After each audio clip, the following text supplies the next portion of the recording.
วัสดีครับท่านผู้ชมวันนี้ผู้ค้าปลาทองคำผสมเอาภาพบรรยากาศแกงบ้านหัวแคนไม้เบิ่งไม้ชมได้นี่คือบรรยากาศแกงบ้านหัวแคนน้ำพุงบ้านหัวแคนนี่หรือว่าแกงตะลปัดบ้านหอมกันแม่เนี่ยพี่น้องตอนกันแรงใกล้ค่ำวันนี้ผู้ค้าปลาทองคำผสมเอาภาพบรรยากาศ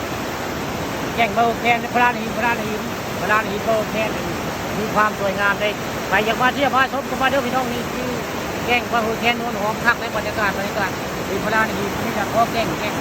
พอแกงก็คือแกงนวลหอมเลยตอนแรกใกล้ค่ำวันนี้ผู้ค้าปลาทำผสมเอาภาพบรรยากาศความสวยงามได้เดียววันนี้จะเป็นน้ำได้หนึ่งน้ำตกน้ำโตนคักพี่น้องนี่น้ำตกน้ำโตนบ้านหัวแคน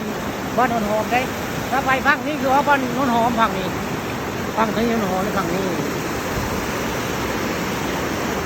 ด้านนี้เขาบ้านนวลหอมได้หนึ่งทางที่ผู้ค้าชื่อคือบ้านนวลหอมไผ่ล้อมทางนี้ถ้าหันมาทางนี้จะเป็นบ้านหัวแคนได้ทางนี้คือหัวแคนที่จะเป็นน้ำตกน้ำโตนนั่นเองน้ำท่าที่พักบรรยากาศพักกันพี่น้องใครยังมาเที่ยวมาชมก็มาได้พี่น้องบกไก่จากตะมวนวันนี้บกไก่ได้พักบรรยากาศพักบนน้ำเลยน้ำตกน้ำโตนนั่นเองน้ำตกน้ำโตนวันหัวแคนหอมใครไปจักวันนี้ข้ามาทำผสมมาภาพบรรยากาศแจ้งบ้านหอมหัวแคนไม้เบิกได้นี่แหละคือแจ้งบ้านหัวแคนหอมแบบน้อง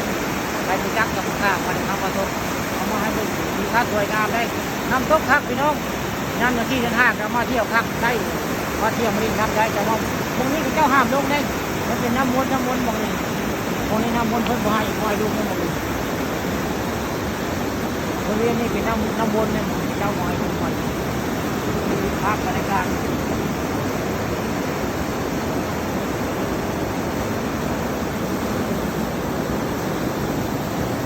ภาพบรรยากาศน้ำตกน้ำโตนพี่น้อง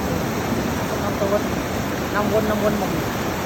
เจ้าบ่อยคนลงได้หมดอันตรายกับเจ้าบอกได้เพราะว่ามีคนมาตุยด่าได้หมดบริเวณแก่งบางแก่นหอมมีคนมาตุยด่าได้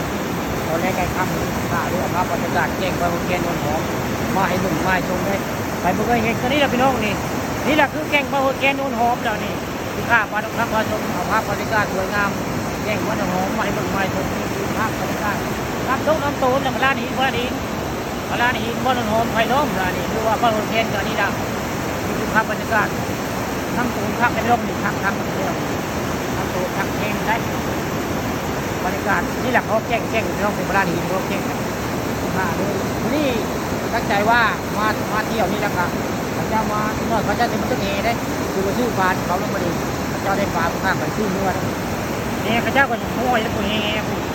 พระเจ้าที่มาทึกตัวเลขเนี่ยพระเจ้าที่มาทึกนี่แหละย่างพระเจ้ามาทึกเองภาพเป็นชื่อปลาไม่ได้นะปลาเขาชื่อปลาหัวเค็มเมื่อดำมาเป็นมานี่ก็คือมาถ่ายอย่างน้อยก็จะชื่อปลาพระเจ้าเมื่อได้อะไรพวกข้าก็คือจุดที่การทำไว้พอตอนนี้ไปน้องเพราะว่ามันทีนานแล้วเนาะ